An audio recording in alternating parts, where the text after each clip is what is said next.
Hello, everyone. This is Pastor Matt and Pastor John Hello. from Faith in Cedarburg. And right now, as we're recording this, it is snowing in Wisconsin. So sorry about that. Pastor John and I are actually at a conference in Arizona for just a couple days.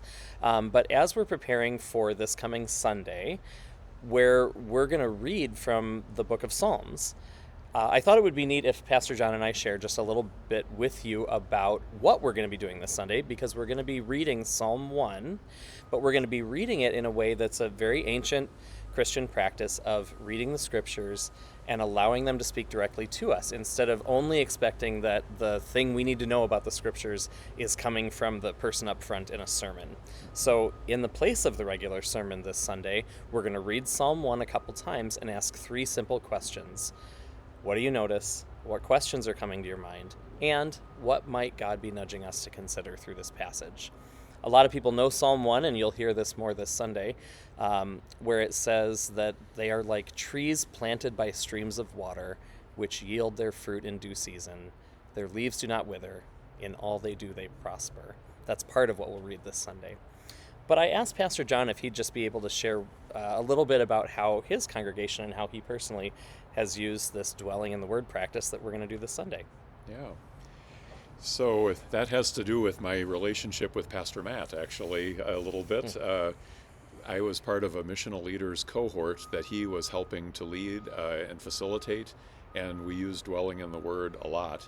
I was familiar with it before then, but really started using it with my church council as I was learning from that cohort and bringing things back to my church council.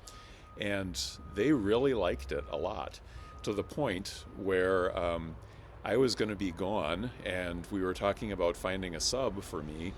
And they took the initiative, and they said, well, what if we led a Dwelling in the Word Sunday? And so that particular Sunday, we didn't get a substitute pastor.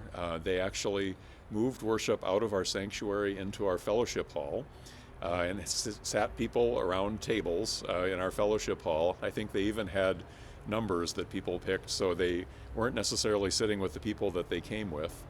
And they led a worship service. They took it really seriously, but then they led Dwelling in the Word. And as you can imagine, there were some people who felt a little bit like, well, this doesn't really feel like church in the way that I'm used to it.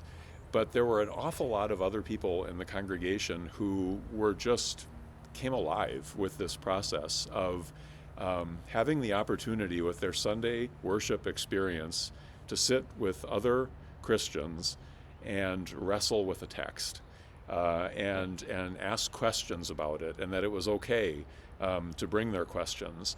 And just share what they noticed with each other and their wonderings about how God might be working in that.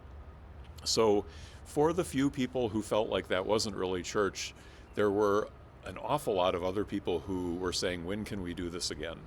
And so this has become kind of a regular practice, actually, with my church council.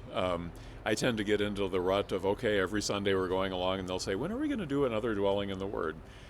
They really like it a lot. So, and they're not deterred by the ones who are like, I don't know about this, but it has been a wonderful growing edge at Faith Lutheran Church. Awesome. And I really appreciate you sharing that, Pastor John, because that's part of our goal, is to all of us to be growing in our relationship with Christ and to be growing as disciples. And here's a tool, and we're going to practice it this Sunday, to help all of us to do that as an active worship.